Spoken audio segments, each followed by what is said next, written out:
Definition. Problem, the number.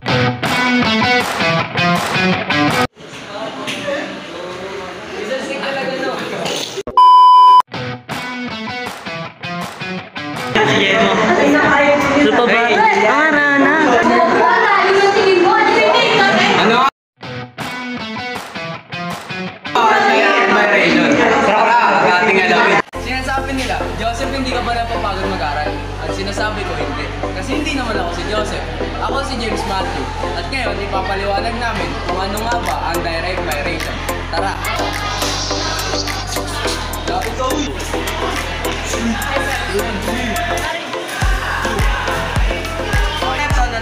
Ang konsepto ng direct vibration ay hindi nagsimula sa isang partikular na tao lang. Kung hindi, ito ay konsepto ng matematika na pamumuo ng dalawang pinagsamang variable. Gusto nyo ba ng example? Tara, bibigyan namin kayo. At kung nagtataka kayo, bakit may picture dyan ni Linitz? Kasi wala kayong pake. At kung hindi, dahil siya ang magpapaliwanag ng definition ng direct vibration. Kasi siya lang ang nakakaalam nito sa aming tatlo.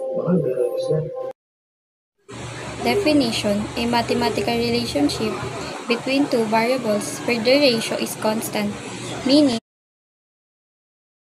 when one variable is a constant multiple of the other, and they change in the same direction. Ay, baliktad. O diba, hindi niya naintindihan. Ako din.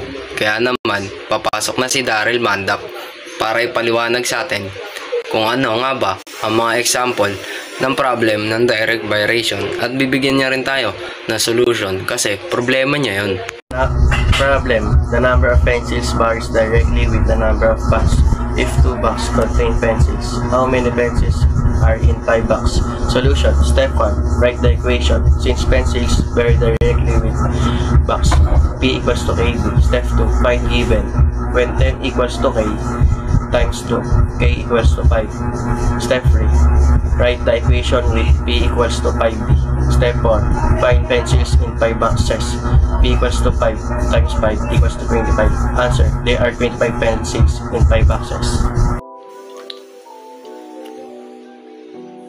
Saan nga ba ginagamit ang direct vibration sa totoong buhay? Yan ang ating aalamin. Iyan ang inyong aalamin kasama ako. Tara at kayo makinig.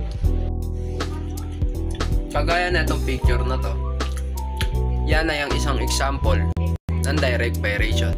Ito siya. Ay, ito pala. Ayan.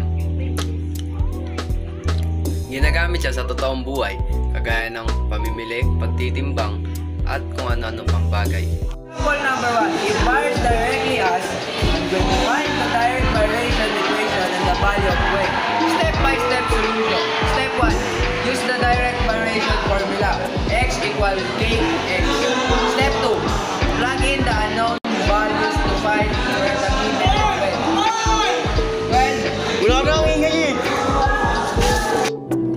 Today we're going to talk about the concept called direct vibration. Don't worry, it is not as complex as it sounds. In fact, you've seen it everywhere, from how much money you earn to how much money you gas and you see. Okay, let's start. So what exactly is direct vibration? It is a relationship between two variables where if one increases, the other one increases too at a constant rate, and if one decreases, the other does same. It's that simple. This relationship is proportional, meaning it follows a predictable straight line. Let me give you the visuals. The equation equals y equals kx appears on the screen. The variables are labeled as the y is dependent variable, the x is independent variable, the k is the constant vibration. Y is our dependent variable, its value depends on something else, while x is our independent variable, the one we're changing. And that little k, that's our constant of vibration. It's just the key to the whole thing with a constant ratio that connects our two variables. Example, the constant is the connecting of the two variables. The formula of finding k appears when k equals to y over x, meaning y times x. A motion graphic of line going through the origin of a graph is shown. You can always find k by dividing y by x. A key feature to the direct variation is that its graphic is always straight line that passes through the origin. A picture of a person working and the paycheck is displayed. So that means how many days you work, that's how many your paycheck will be. Stand next to on the screen graphics gesturing to them. A small table showing hours work and money earned is built on the screen. Okay, so next sample. Okay, our two variables are hours work, x, and total earnings, y. The constant of variation is k, is your hourly pay $15, or let's say 15 pesos.